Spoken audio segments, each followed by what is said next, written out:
Hey guys, thanks for tuning in. We've got a ton going on here at Spirit Blade Productions and Christian Geek Central, including our in-depth Bible study for geeks, movie, game, and other entertainment reviews or commentary, live streams, Christian geek news, original audio dramas, and tons more. And on top of all that, you can become a Spirit Blade insider with an influential voice and get access to exclusive content and rewards. It's your involvement as a patron that will keep all of this going and growing, so I want to thank you for your consideration in that. For more information, please check out our Patreon page through the link below at patreon.com/spiritbladeproductions. Thanks for listening. Well, my editing skills are crap, but can the same thing be said about Aquaman? Stick around and find out. Alright,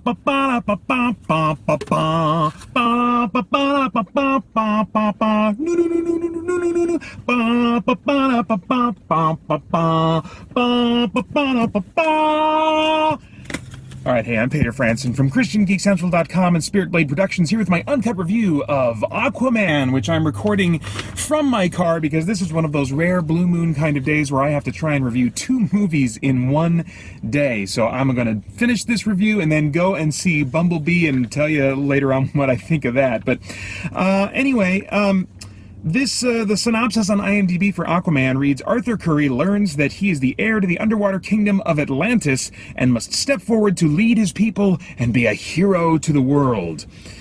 Yeah, sure, that sounds about right. I mean, I wasn't very invested in the story, and so I don't feel like there's a whole lot memorable to talk about. Let me give you an idea, if you're not familiar with my preferences, on kind of where I'm coming from.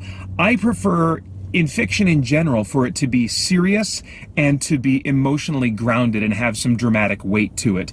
When it comes to superhero movies, I really like Man of Steel.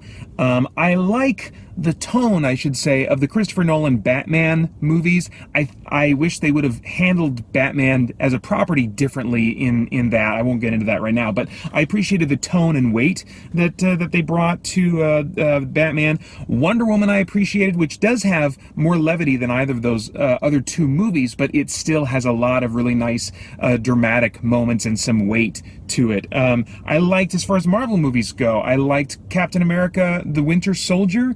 I liked the more recent Avengers Infinity War, and I liked Black Panther. Black Panther definitely had more levity than probably anything else on that list of movies, but it had some character-driven aspects to the script that I really appreciated, and it had some dramatic weight that brought tension to the stakes. You know, humor is okay, but I prefer it as something that relieves tension now and then rather than prevents tension from ever building up, which I feel like is the case for me in a lot of the Marvel movies. So this movie felt like an Age of Ultron era Marvel movie. More recently, the Marvel movies, like with Spider-Man Homecoming, Black Panther, and Avengers Infinity War, have been allowing some real weight and sense of stakes and more character-driven humor that springs out of who the characters are rather than just being, you know, witty little banter punchlines that, you know, could be swapped in between characters and it wouldn't make a difference who's saying it. It's just some smart aleck quip,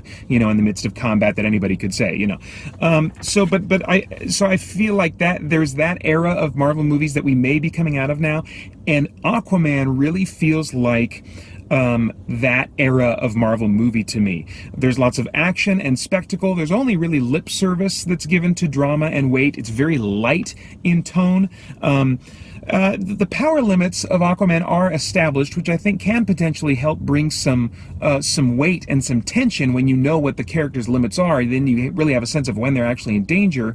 But his pain is never too great. Even when he meets those limits and he's injured or something like that, in the moment he might be like, and like really be down for just a moment. But then he gets up and the fight scene continues for a while and you kind of forget, oh yeah, he got stabbed 2 or 3 times, you know, and that doesn't really seem to be affecting what's going on with him right now. The jokes are mostly unfunny to me, but I find most jokes in action movies to be unfunny. I did appreciate, though, that the humor came out of who the character is, who Aquaman is, and his personality type. Let's see here. DC seems to have half-heartedly tried to mimic that kind of Age of Ultron era of Marvel movies for a while now, but I say half-hearted because it seems to have been something they've tried to do in post-production almost. With Suicide Squad was filmed as a significantly different movie, I think, than what it ended up being because of dramatic changes they made in post-production to steer away from the seriousness as much as they could. And I feel like there's been some of those kind of like mid-production changes in the DC movies. Justice League, I think, would be another significant example of that, that ended up creating something that really nobody was seemed to be happy with, at least in the case of Justice League. So, but this one felt like, and may have been, the first successful attempt, maybe, at kind of mimicking that overall Marvel style, and I wonder if the timing is significant. I think the production on this started maybe during that Age of Ultron era of Marvel movies, so this one felt like from the ground up, it was probably made to mimic that tone of that era of Marvel movies. It didn't feel cringy to me like Justice League did. It just felt like many of that era of Marvel movies, very uninteresting to me. I'm wondering if this will kind of be an okay movie half point that like no one will really be excited about, but no one will really hate. You know, that like DC fans would be like, okay, and Marvel fans would be like, okay, or you know, and every fan in between will be like, okay, you know.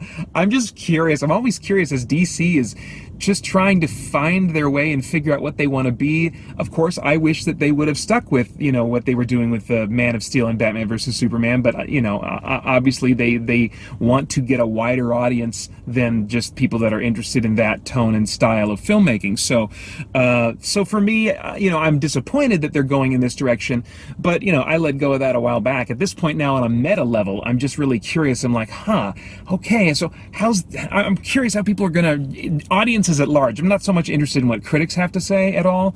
I'm just interested in what's the box office going to be like for this movie. It'd be very interesting to me.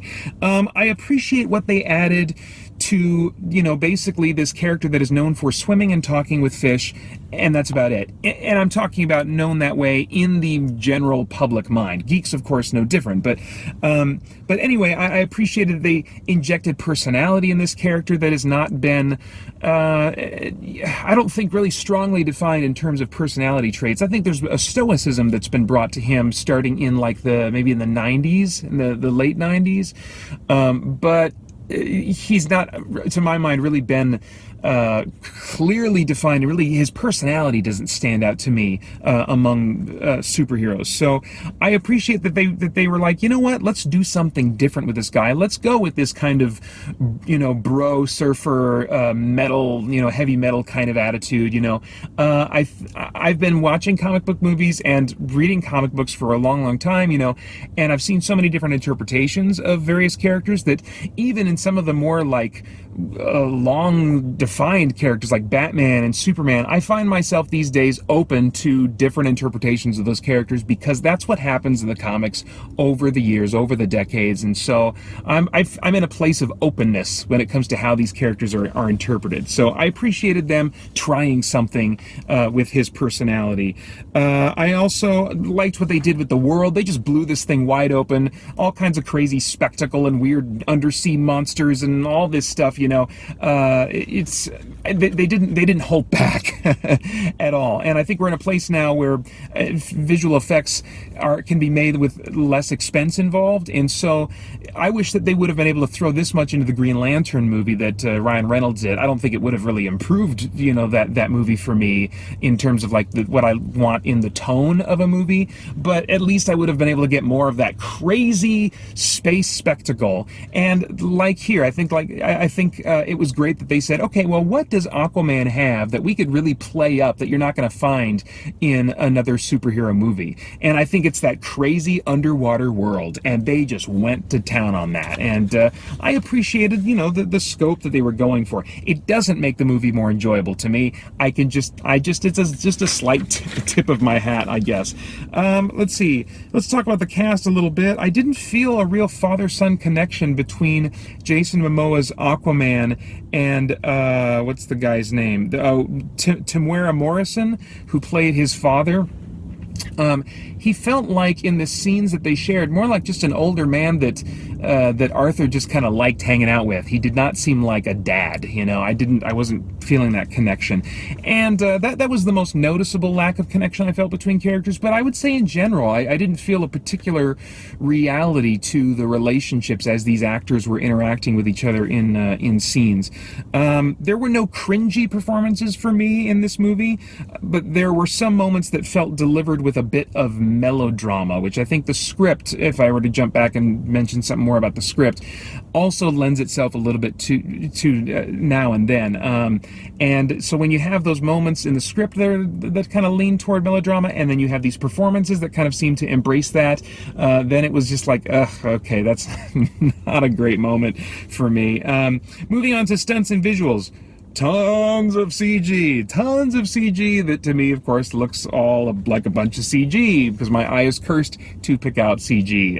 But I would prefer quality over quantity, Well, I'd like to have my cake and eat it too. I'd like both, But once again, we had visual effects like the de-aging of faces, which I feel like they do about as well in this movie as Marvel has been getting at that. They've really been excelling in that more and more in their movies, and I feel like they do a comparable job here. But I'm starting to, see the signs of it. My eye is just evolving and picking out more easily what's going on with that effect process as well. There's lots of floating hair as people are underwater, and that it was cool and in one way kind of impressive, but in the other way I found it distracting, and just feeling kind of artificial. And artificial is really a key word I would describe for how I felt about the movie as a whole, in terms of how it was written, to a degree how it was performed in a number of moments, the visual effects. It all just feels a little bit artificial to me. The stormtrooper suits of the Atlantean armored troopers, I'm just going to call them stormtroopers. They looked plasticky to me. There were lots of CG fights that had that fluidity of motion capture that makes them feel kind of artificial to me. Let's see here. I do appreciate, I want to say, the scope and ambition, again, because Aquaman could be a really super boring character to make a movie out of, and I felt them pushing against what they recognized is that reality, that we've really got to do we've got to bring some wow and some spectacle and some just added elements to this to totally kick aside anyone's ability to say this is just a guy who swims and talks with fish and that's all his movie is going to be about, So anyway, appreciate the scope and ambition, but the execution in the visuals and stuff just felt artificial enough that it took me out of the movie, kept me really from investing in it. And just briefly on the music, there's some cool, interesting kind of 80s synth sounds mixed in with modern sensibilities of film scoring that I thought was... I appreciated in some moments, but then in the very next moment, sometimes it would go over to this really melodramatic kind of sound. And I know I keep coming back to that word, but that really is the one that I think best describes what I was feeling in those moments. So, as far as our themes, are there any philosophical, moral, spiritual themes going on in this story that might trigger worthwhile thought or conversation? Maybe. I mean, near the end of the movie, there was, there's this kind of, Arthur has a triumphant moment, and one of the characters, just as by way of commentary, says, "The king rises." And I'm like, well, that's interesting, because it wasn't that he, I don't know, it felt like a messianic kind of thing, like they were going for a messianic vibe there in that line in particular, and that made me kind of think about the movie as a whole. And I was like, okay, well, we've got this man of two worlds that is supposed to rule over all of them and rule over all, both of these worlds, so you could draw some parallels to Jesus there. There's, he in the climax, there's kind of a sense that would echo maybe the return of Christ that we as believers are looking forward to, where he will come and make all the wrong things right, and he will have the ability to have complete rule over not just people but creation itself. And so I think there's some parallels there you could draw to kind of the climax of this movie.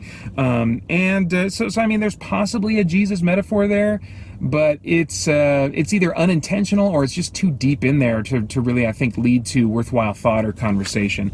All right, now I have no idea what your tastes are in movies, but if I were a time traveler, I would go back in time and say, Peter, consult your notes, skip this one, but maybe show it to your boys someday. It has kind of a young teen, light tone, action spectacle vibe of kind of like Star Wars or many of the Marvel movies. So maybe you can just enjoy watching them watch this movie, but it's not really your kind of thing. It's rated PG-13 for sequences of sci-fi violence and action, and for some language. All right, those are my thoughts. I'd love to get yours in the comments below, and then I hope you'll join us soon over at christiangeekcentral.com as we continue to geek out and seek the truth. All right, so I've got like less than 30 minutes to get lunch and get back in the theater for Bumblebee. christiangeekcentral.com